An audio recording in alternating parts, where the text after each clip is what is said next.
Hey everyone, welcome back to the Bigfoot Brass Workbench. I know I haven't made a video in a long time, but I have a new piece for you guys. As you can see, you're looking at Optics Ready CZ Shadow 2. I was at Carry Optics Nationals on a whim basically last week, and I noticed that almost everybody was shooting CZ Shadows, it seemed like.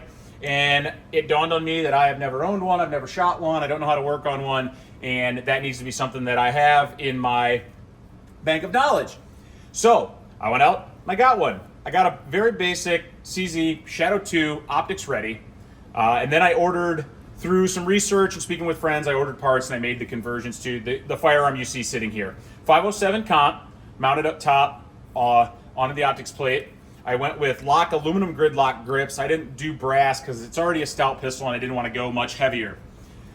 Inside, I put the Cajun Ultimate Kit from Cajun Gunworks in here, running the 13-pound mainspring for reliability. I'm willing to trade a little bit of trigger pull weight for reliability in the ignition. Running the ultralight firing pin, extended firing pin and upper from them. Their black DLC race hammer. Their trigger, I put their barrel bushing in for the added accuracy.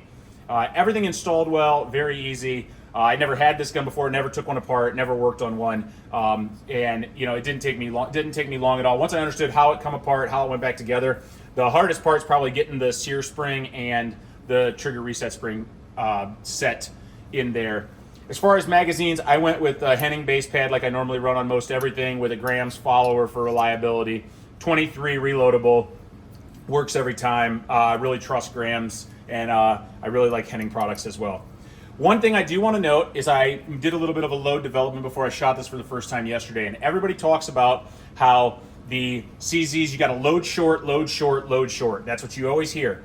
And that's not exactly true, because it really has nothing to do with the number. It has to do with the bullet profile, and the length that you load it at does matter for a specific bullet profile.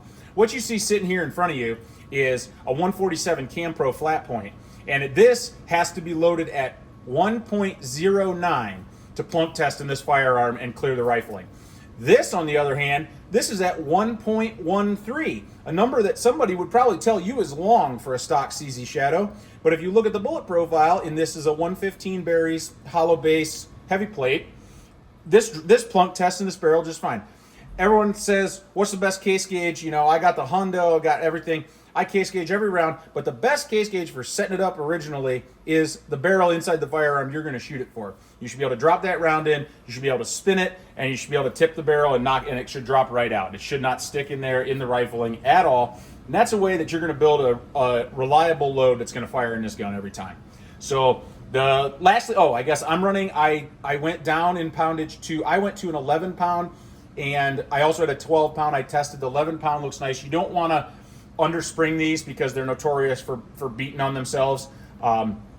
So I'm running the 11 pound. I don't need to go any lighter than that. It shoots the 147s all the way down to like 115s. I shot some 124 factory through it. It all shot really nicely. So I look forward to bringing you guys more content with this gun. And now I got another Carry Optics gun and an LO gun and a PCC and an open gun. And so there'll be a whole lot of USPSA and a whole lot of fun coming up. So stick around, like, subscribe. Got a comment or got a question, leave it in the chat, and I will get back with you. Thanks, and have a great day, everybody.